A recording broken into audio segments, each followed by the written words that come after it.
Good morning, friends. I am Daya Deshmukh from our Sharda Commerce Academy. I am first year practical BCom student. So आपण आज पाहणार आहोत advance Excel मध्ये conditional फॉर्मॅटिंगचा उपयोग कशा प्रकारे आणि कशासाठी केला जातो. So let's come to our point.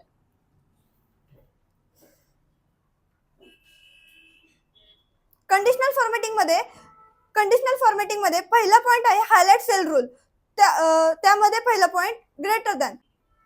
आपल्या मार्कशीट मध्ये जे पर्सेंटेज दिसतात ते पर्सेंटेज आपल्याला जिथून पुढे म्हणजे ज्या नंबर पासून मोठ्यात मोठे संख्या हायलाइट करायची असेल, मोठ्यात मोठे पर्सेंटेज हायलाइट करायचे असतील तर आपल्याला ग्रेटर दॅनचा यूज होतो.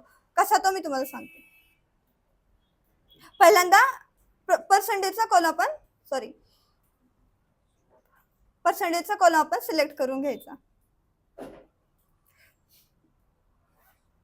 देन ग्रेटर दॅन वरती त्याच्यानंतर आपल्याला एक डायलॉग बॉक्स ओपन होतो. त्यामध्ये आपल्याला जिथून पुढची संख्या हायलाइट करायची आहे ती अमाउंट टाकायची. मी टाकते 90%.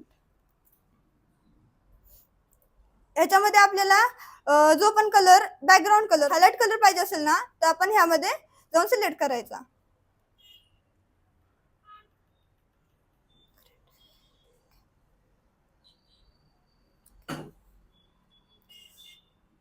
आपल्याला समोर 90% पेक्षा जास्त मोठी संख्या आहे 90% आणि 90% पेक्षा जी जास्त मोठी संख्या आहे ते हायलाइट झालेली दिसत आहे.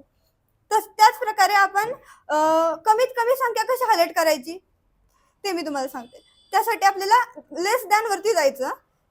त्याच्यानंतर ह्या डायलॉग बॉक्स मध्ये आपल्याला जिथून छोटी संख्या पाहिजे ती आपण हायलाइट करायची.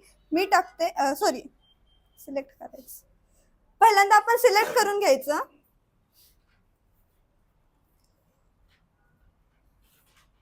देन लेस दॅन 86% पेक्षा ज्याला कमी मार्क्स आहेत ते आपल्याला हायलाइट होणार.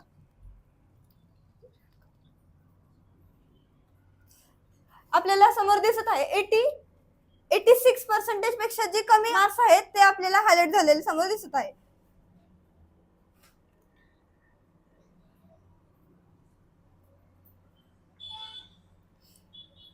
नेक्स्ट आपल्याला दोन संख्या वेगवेगळ्या त्याच्यामध्ये मधली जी संख्या आहे ती जर का हायलाइट करायची असेल तर आपण काय करणार, तर आपण सिलेक्ट करून घ्यायची. देन बिटवीन मध्ये जायचं. त्याच्यानंतर आपल्याला डायलॉग बॉक्स ओपन होतो. त्याच्यामध्ये आपल्याला ज्या संख्येपर्यंत अमाउंट हायलाइट करायची आहे ती अमाउंट टाकायची.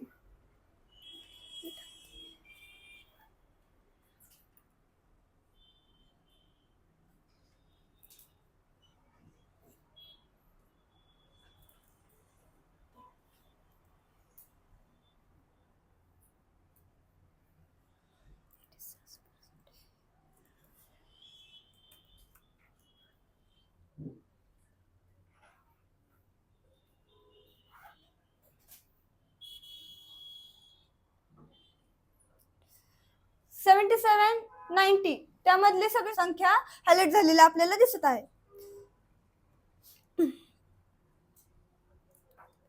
देन आपल्याला इक्वल टू म्हणजे आपल्या मार्कशीट मध्ये असलेली दोन सेम एकसारखी संख्या हायलाइट करायची असेल तर आपल्याला काय करायचंय, तर पहिल्यांदा सिलेक्ट करून घ्यायचं.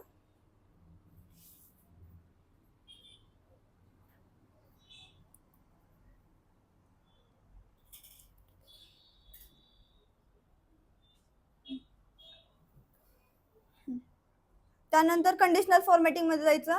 हायलाइट सेल रूल्स त्याच्यानंतर इक्वल टू. त्यामध्ये डायलॉग बॉक्स ओपन होतो. त्यात आपल्याला 90 ही अमाउंट हायलाइट करायची आहे.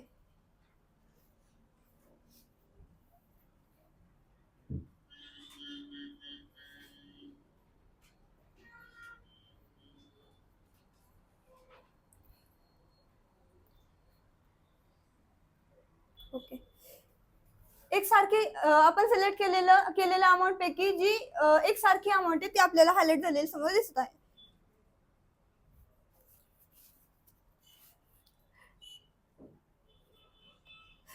टेक्स्ट दॅट कंटेंट म्हणजे काय? समजा आपल्याकडे मार्कशीट, खूप मोठी मार्कशीट आहे आणि त्यामध्ये आपल्याला एखादं नाव हायलाइट करायचंय आणि ते आपल्याला शोधायला खूप कमी टाइम दिलाय, तर आपल्याला काय करायचंय? तर आपल्याला टेक्स्ट दॅट कंटेंट मध्ये जायचंय. देन आपल्या समोर एक डायलॉग बॉक्स सिलेक्ट करायचंय. देन टेक्स्ट दॅट कंटेंट मध्ये जायचंय.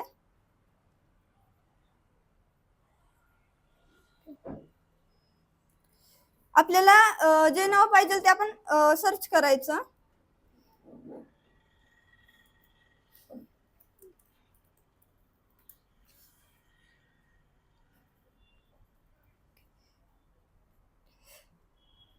नाव हायलाइट झालेलं तुम्हाला दिसत आहे.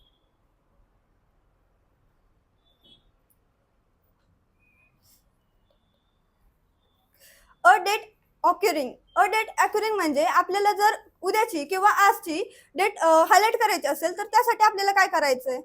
तर सगळ्यात पहिल्यांदा आपल्याला डेट सिलेक्ट करून घ्यायची आहे.